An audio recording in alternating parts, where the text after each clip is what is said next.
The highly anticipated U.S. China trade talks between President Donald Trump and Xi Jinping ended a few hours ago on the sidelines of the G20 summit in Osaka. For the latest, we have our business correspondent Kim Hyesung on the line. Hyesung, how did the discussions go? Daniel, President Trump just held a press conference in Osaka a little before 4 p.m., touching on the G20 and the trade talks he had with President Xi.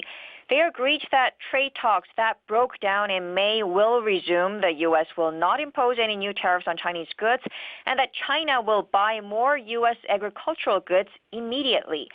So Trump had said China will purchase about $1 trillion worth of U.S. agricultural goods, including soybeans, over the next 6 years.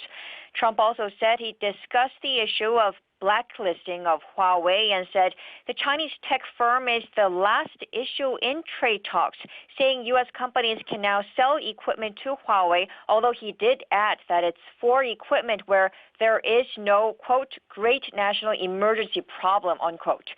The last issue in talks, Daniel, that just shows how tricky and complex the issue of banning trade with Huawei is. U.S. Commerce Department last month blacklisted Huawei, cutting off it from U.S. suppliers.